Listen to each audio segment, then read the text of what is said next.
En 2019, je décide de monter une association de prise de parole en public dans le but d'aider les jeunes à s'exprimer. Et comme tout début d'association, on doit rencontrer des partenaires. Alors je rencontre les partenaires et j'utilise mon super pouvoir de timide, parce que j'ai un super pouvoir de timide, que beaucoup de timides, je pense, ont aussi. C'est qu'à un moment, pour convaincre, pour pouvoir les convaincre à signer avec moi et à partir sur le chemin avec moi, il y a un moment, il faut parler, il faut leur parler.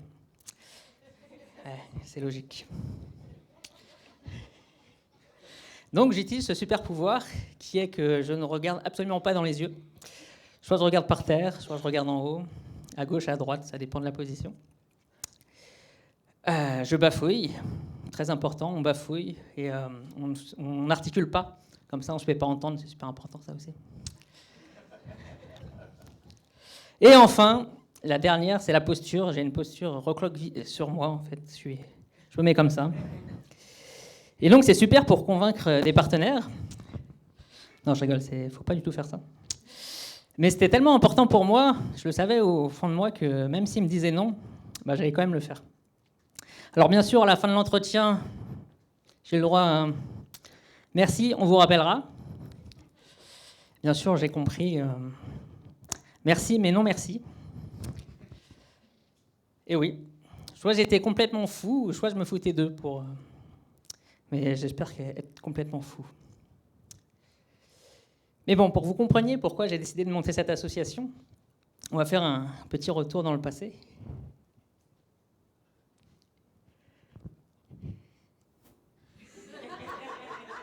Je suis pas dans la posture de timide là.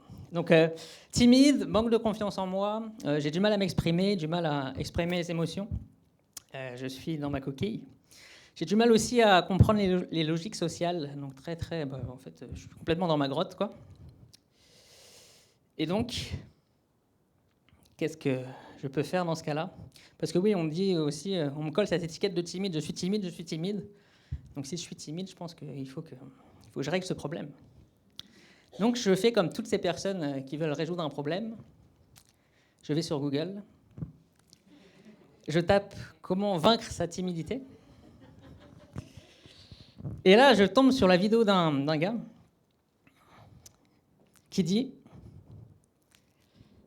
La timidité, ça peut être un manque de confiance en soi. » Super! Je viens pour un problème et maintenant j'ai 2 problèmes. La timidité et le manque de confiance en soi. Bon du coup, qu'est-ce que je fais? Je retourne sur Google. Je tape comment avoir confiance en soi, tout simplement. Et là, je découvre le monde magique du développement personnel. Est-ce que vous connaissez le développement personnel? Ouais? Ça devrait vous parler, du coup. Donc, je vois des gars qui sont à la plage avec des tongs. En Thaïlande, bien sûr, important. Digital nomade et tout. Et des personnes aussi qui sont avec leur costume, bling bling et tout, et qui partagent la bonne parole. Elle rigole pour après, c'est pour ça en fait.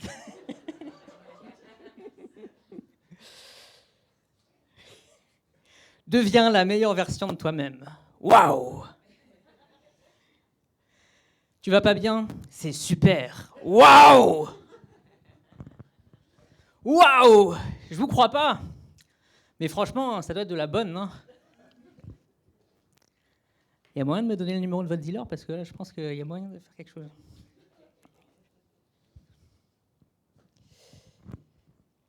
Donc, j'effleure ce monde du développement personnel qui me parle pas beaucoup. Ça, c'est pas trop dans mes valeurs, dans mon énergie. Je les vois, ils sont un petit peu trop perchés. Donc, je mets ça de côté et j'avance dans ma vie. Et à 20 ans, je fais ma première fois. Merci.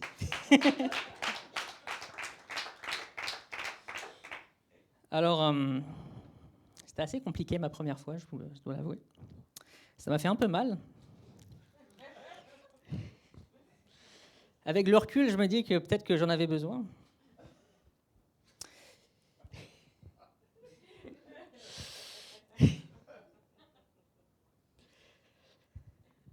Mais là, j'ai quand même la voix d'un vieux con dans ma tête qui me dit avec le sourire, tout passe. Alors, j'ai beau avoir le sourire toute la journée, je sais que ça passe pas. Et oui, à 20 ans, je rencontre la dépression. Alors, elle est sympa, cette dépression. Elle est là, elle est belle, elle me prend dans ses bras.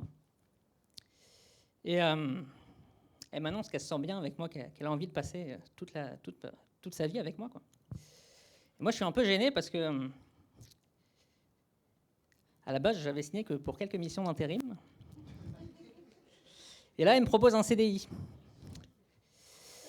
Je suis un peu gêné.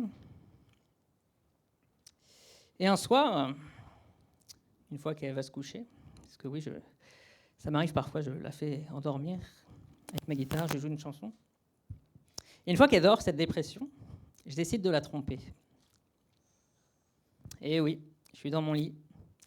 Je glisse ma main délicatement sur mon téléphone et je retourne dans ce monde magique du développement personnel parce que je pense qu'il y a quelque chose à aller chercher, quoi.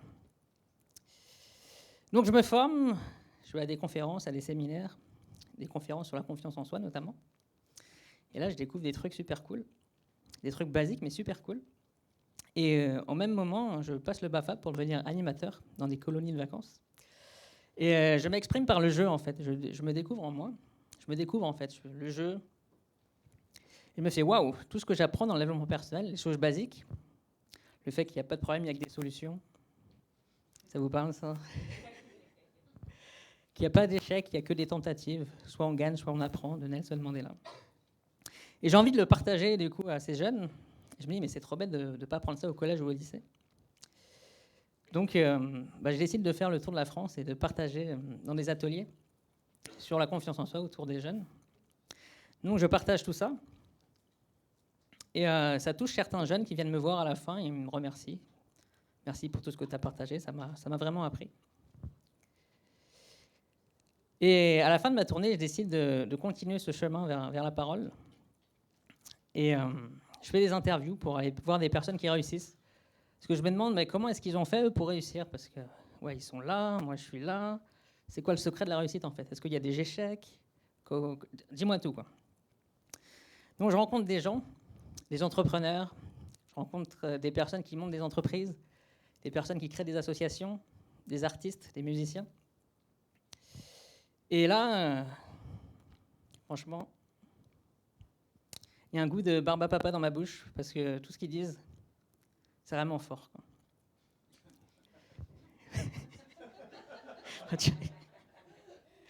C'est vrai, c'est pas drôle. Donc, je fais l'interview avec Benabar, peut-être que vous connaissez.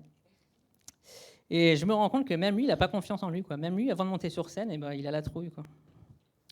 Je fais waouh, mais en fait, je pensais ceux qui réussissaient, ils avaient 100% confiance en eux, mais non, en fait, il y en a qui n'ont pas confiance en eux.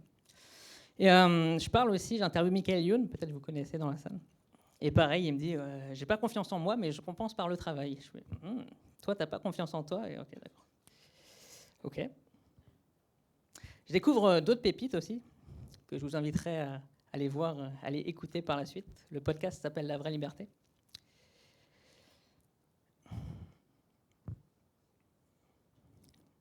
Et là, c'est le trou de mémoire. Ça va le faire.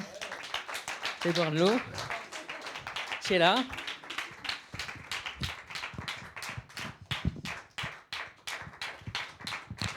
Merci.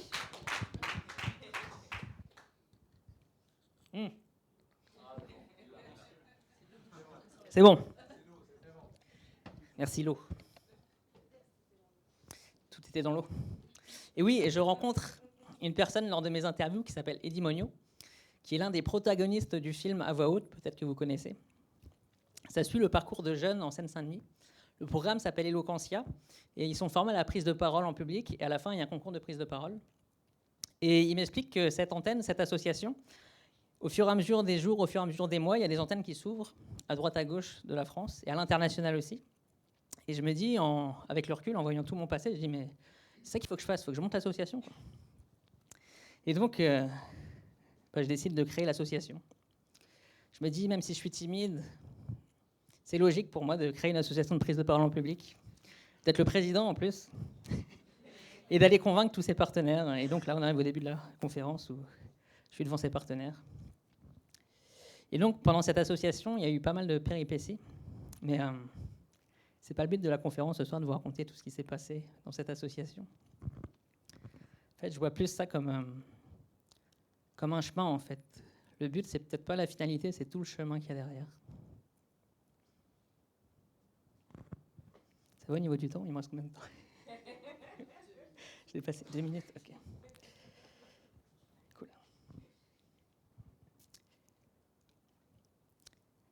Donc, j'ai lancé cette association. On a eu un gagnant. Et il y a une nouvelle équipe qui a repris l'association, et maintenant je suis fier de moi, quoi.